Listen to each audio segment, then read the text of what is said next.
গত 2 দিন 3 দিন, 3 দিন বলা যায় না, 2 দিন আর হচ্ছে অর্ধেক দিন, ঠিক আছে, সব মিলে 2.5 দিনের মতো হবে। রোদের কোনো দেখা নাই, ঠিক আছে, অনেক ঝড় অনেক বৃষ্টি হচ্ছে।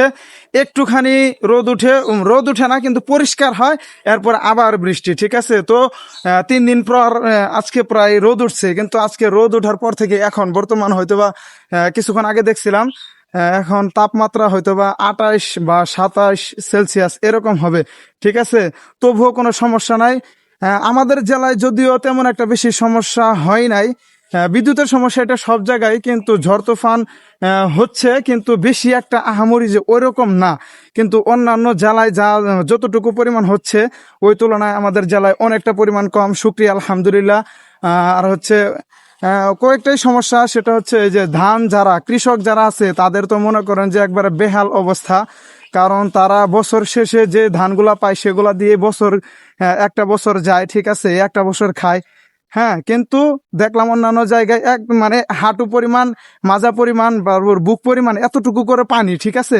এই পানিগুলা এত পরিমাণ পানি হয়েছে যে ধান নেওয়ার মতো কোনো জায়গা নাই, এবং কি ধান ওই জায়গায় গোলা দিয়ে রাখতে রাখতে ধান থেকে গ্যাস বের হয়ে গেছে, পরে ওইগুলা তো আর কোনো কাজে লাগবে না। এর জন্য দেখলাম বস্তায় ভরে মাথায় করে খালের ভিতরে ফালাই দিতেছে, এরকম একটা অবস্থা। তো ওই তুলনায় আলহামদুলিল্লাহ আল্লাহ তাআলা আমাদেরকে অনেক ভালো রাখছে, আলহামদুলিল্লাহ। আল্লাহ তাআলার কাছে দোয়া করি যাদের এই ক্ষতি হয়েছে তাদের যেন আল্লাহ তাআলা ধৈর্য ধারণ করার শক্তি দেয়, এবং কি তারা যেন হার না মানেন, তারা যেন পরিশ্রম সবসময় যেন করে যায়, ঠিক আছে। আল্লাহ তাআলা এর বদলা তাদেরকে অবশ্যই অবশ্যই দিবে।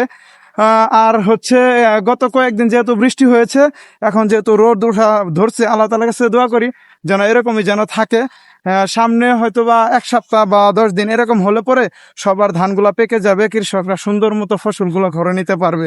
এইগুলাই চায় আসলে, শুকরিয়া, এইগুলাই চায় কৃষকরা, এর থেকে আর বেশি কোনো কিছু চায় না। তো সবার জন্য দোয়া রইল, সবাই ভালো থাকবেন, সুস্থ থাকবেন। আসসালামু আলাইকুম।